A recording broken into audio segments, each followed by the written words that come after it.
Hi everyone, welcome back to the channel and thank you very much as always for clicking on this video. I am back in the Lake District National Park. It is the 5th of March at 10:40 yesterday, so I laid off the celebratory wine and beer and I've set off early this morning to get here on what is a stunning winter's day so far to tick off a few more Wainwrights, which I've decided I'm going to try and undertake, or I'm going to undertake the Wainwright challenge and do all 214. Don't know how long it's going to take, but we're going to get through them. For those wondering about wild camping videos, do not worry, I'm still doing that. I've got a bit of lightweight gear which I'm putting together, and I can't wait to get back out on a wild camp, which hopefully I'm going to be doing next week. So there's no change to the content of the channel. It's always been a bit of an outdoors mix really, so hiking's always been a part of it and something I've done in my life and something I want to get, you know, back into again and get a bit fitter as we get a bit older, look after yourself a little bit more. Anyway, it's a really cold day. It's 0 degrees here. I've parked at the Kirkstone Pass. Those of you that watch the channel know it's quite a favourite area of mine. I'm going to head up onto St Raven's Edge. I'm going to do a bit of a route along and all the way up to High Street, tick off a few more summits, a few more Wainwrights.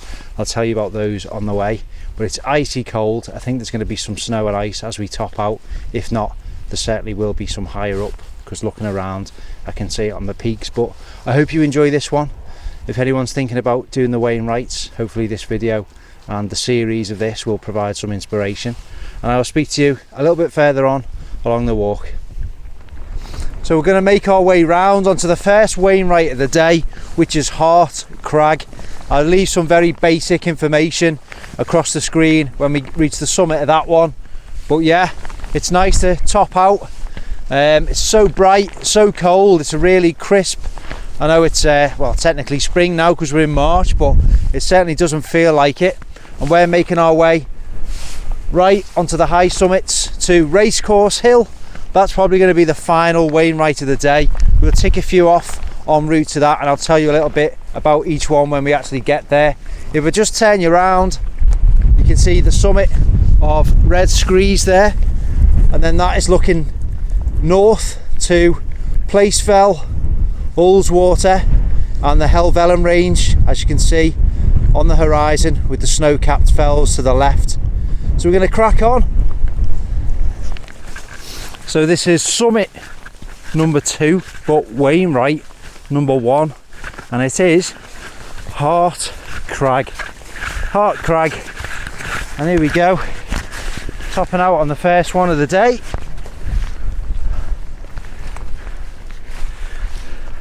Fantastic.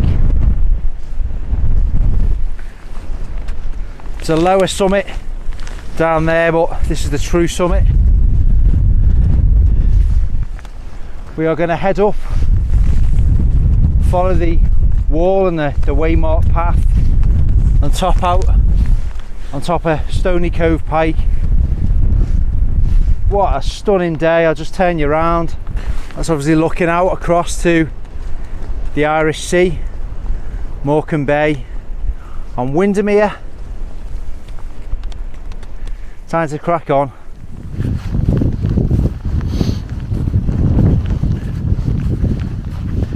There's a bit of compacted and frozen snow about.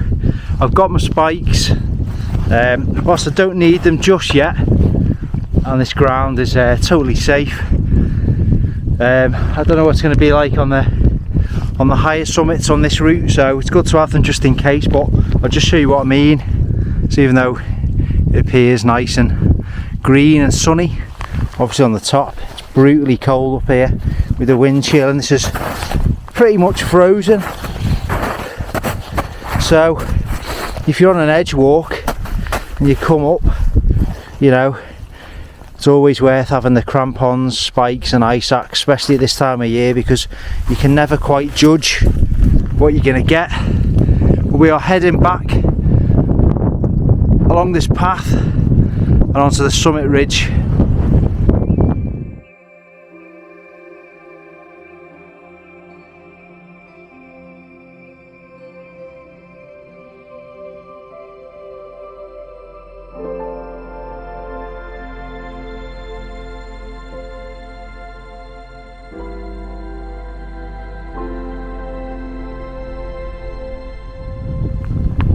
amazing up here. I've got it all to myself as well, which is one of the benefits of getting up and out of bed early. Doesn't feel great at the time, but it's always worth it. Always, when you get up on the tops and you've got them to yourself.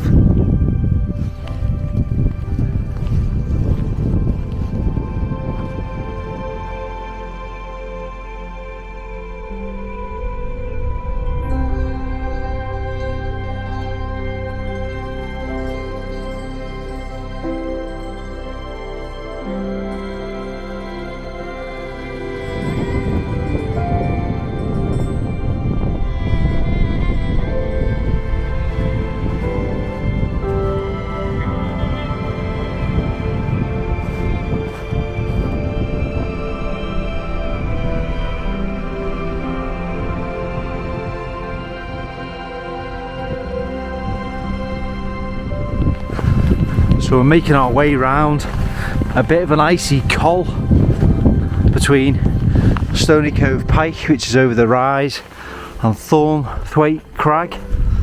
You can see these imposing cliffs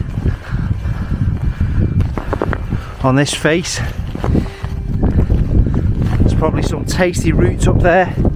Now luckily we're going to be avoiding that today, taking a route round to the left hand side which picks its way up, but it's a shame we lose all our height as we drop between this deep col, make our way up Thornthwaite, and then you can see the final destination of the day, Racecourse Hill on the skyline. So we better crack on because we've got a lot more hiking to do. Well, just having a few minutes, nice scrambly section on the way back down from Stony Cove Pike down to this col. Now behind me is Thornthwaite Crag, like I've mentioned, and it's quite a nice and steep descent really. It's a really steep sided col and pretty awe-inspiring with the snow-covered fells. We've got some nice icicles which have formed as the water has dripped off this grassy outcrop and frozen. The wind chill, as per the MWIS forecast, is -12 in this wind, and when I take the gloves off just for filming a bit of this, it certainly feels that way. It's been a fantastic walk so far, there you go, said it, but really enjoyable, nice. Seen a couple of other walkers, had a quick chat. We've got a bit of an ascent again up that, and then we'll keep most of that height, and then we're going to head on to Racecourse Hill. We're going to have some lunch and then make our way back to the car. But we've got a lot of good hiking in front of us, so we're going to crack on and make some headway. So I obviously couldn't film it because it's just me here today, and it's a bit difficult with just one camera. But that behind me, that was a really nice scramble, some nice tasty sections with the ice on the paths, really interesting, and we've got all this to go now. Back up, brief respite into the col and back up Thornthwaite Crag. So I'll just show you the terrain on this one. Just a bit of a scree slope covered in ice to the summit. Turn you around. We're just making our way up that. Bit icy. Just taking my time on this bit. If needs be, I'll put the spikes on, but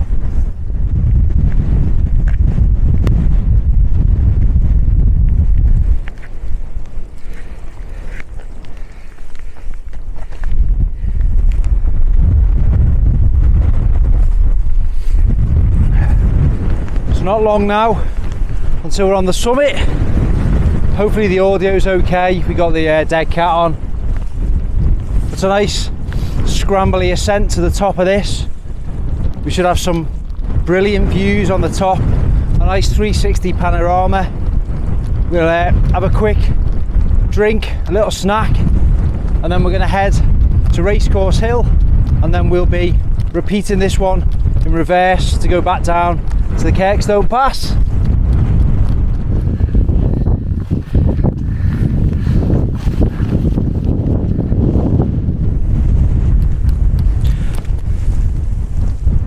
Third Wainwright of the day, Thornthwaite Crag.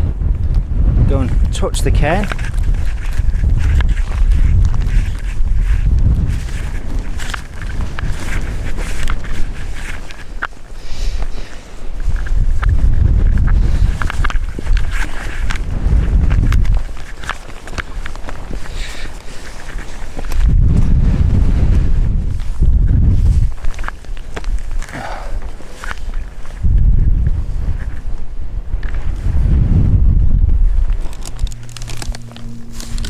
I've just stopped for some emergency Haribo, just to keep the energy levels up. Just sheltering out the wind in the lee of this trig point. It's bitingly cold in the wind. Really nice mountain day again, got lucky. After all the horrible sort of storms that have been blowing in over the last couple of weeks, got really lucky with this so far. And the forecast isn't set to change. One bad bit of news, I've lost the carabiner. Only one of them little mini night eyes ones, which I keep on my gloves. Luckily my gloves are staying on, so no chance of losing them. But yeah, I'll keep my eye out for it on the way back, but I don't hold out much hope of finding it. These things happen. It's time to set off to the summit of High Street and Racecourse Hill, which is of course the summit. Nice easy snowy path up this one before we got this craggy descent up, back and over the way we've came. Oh, look at that, it's a big haired deer running down. Look at that, what a sight. A wild deer. Wow. What an absolutely lovely sight to be rewarded with. So that's where we've come from, just on the horizon, turning you around. Look at these lovely views. You can see Helvellyn there, the highest point, Striding Edge, one side of it, Swirl Edge, and we are making our way up to our final summit of the day. There's a chance, trying to spin you around, come on. There's a chance of some snow flurries. I've brought the goggles just in case because of this wind. The wind just whips the ice particles up and you know, really stings. So if you've got some goggles, it kind of helps out if that happens. But a few clouds starting to form, nothing too major. Feeling good.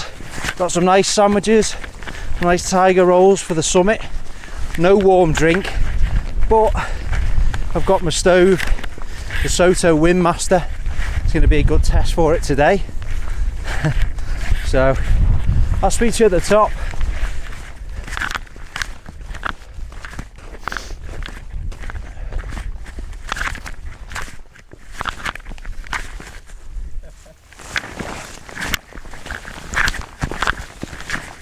So that summit there was Racecourse Hill, of course, High Street, highest point on this one. And the sun's just come out just in time, which is great. It's lighting up Morecambe Bay and out towards, yeah, the Irish Sea. So what we're going to do now is get some shelter just behind the wall a little bit further down, get the stove out, get something cooked up for lunch, something warming. And then we're going to make our way back to the car, of course, at the Kirkstone Pass. I'm going to keep my eyes peeled for that carabiner. I'm one of those, I don't like losing things, and when I do, I will try my best to find it. So yeah, we'll see. Hawkeye Hughes on the way down, but it's time to go and have some lunch, recharge the old batteries, recharge the batteries literally, and yeah, just relax for 15-20 minutes.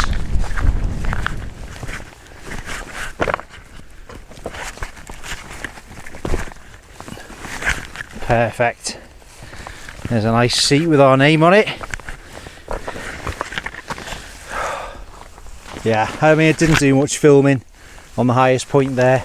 There's a load of people and you always feel like a right belter talking to yourself on camera. So yeah, there's about 20 lads up there all having a laugh.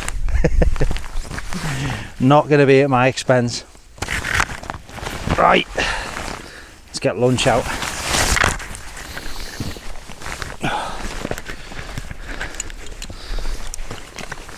The thing I like about this pack is this buddy pocket on the lid. Normally they face, you know, towards the back of your head, but the idea being if you've got a walking partner with you, they can get things out of your top lid there, and you don't have to take the pack off. The old sit mat out.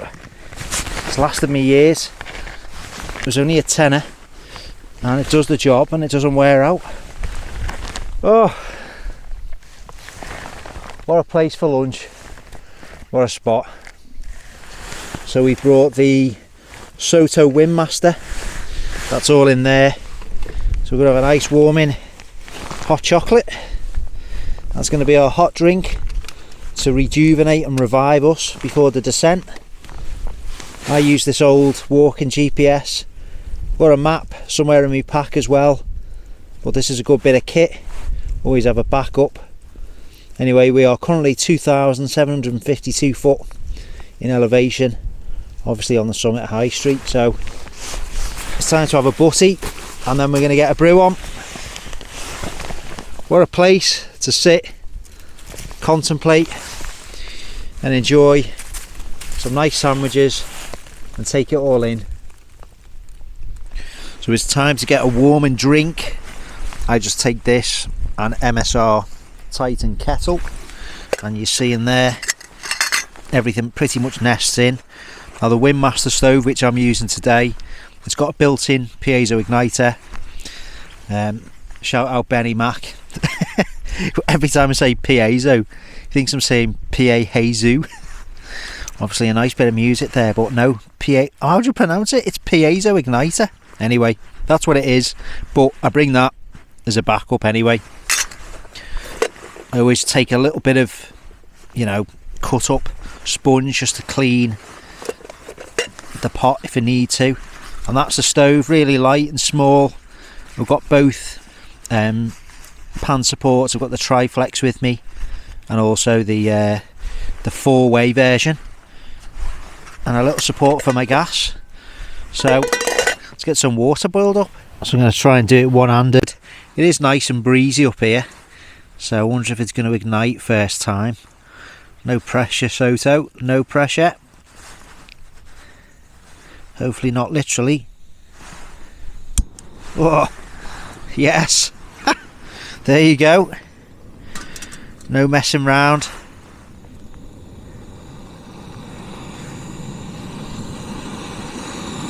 Power. It's a cracking stove, this. Really is good. Let's that do its thing. And that's what we're on. The old options. Keep the calories down. Save that for the pint at the end.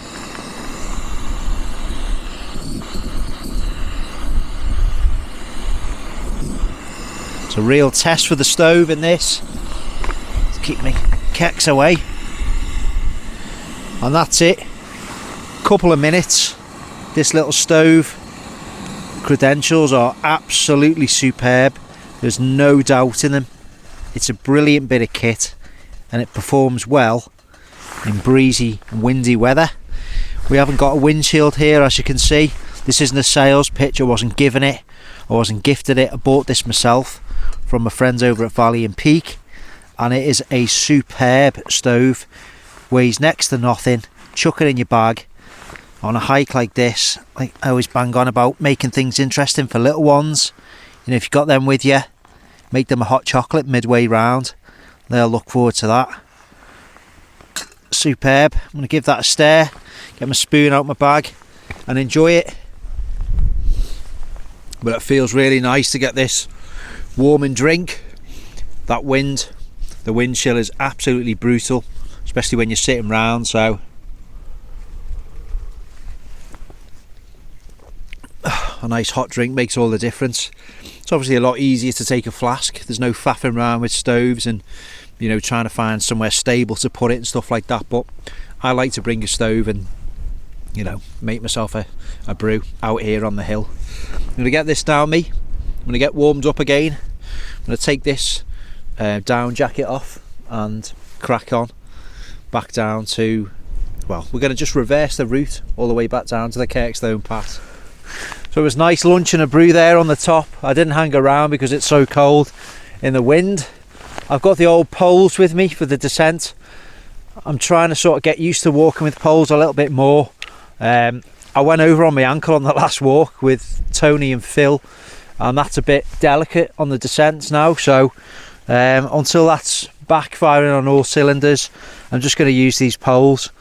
I just find they provide a little bit of extra stability and sort of take some of the pressure off the knees and the ankle on certain sections. So yeah, we've got to repeat. Let me just turn you around. My thumb's not really working now, but all the way back down to that cairn in the distance, and not one, not two, it's down the other side of that one, and the Kirkstone Pass is sort of, yeah, last but one on the horizon.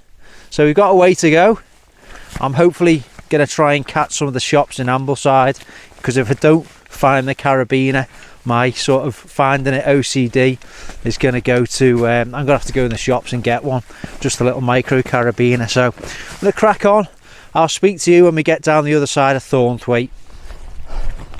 Well, for me, and getting back into my fitness where I was once upon a time, that's been a bit of a strenuous day.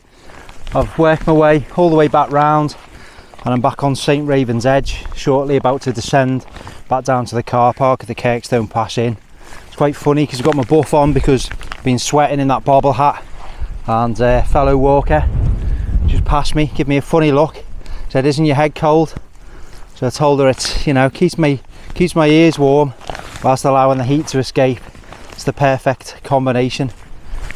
So I will speak to you when we're back down at the car, and yeah, we're going to have time to pop into the shops in Ambleside, look at a few bits and bobs, and then say goodbye. Well, since the beginning, one of the reasons we don't just admire mountains but feel so compelled to climb and conquer them is because of the fundamental and foundational truth that we, as eternally progressing beings, are predisposed to take on challenges.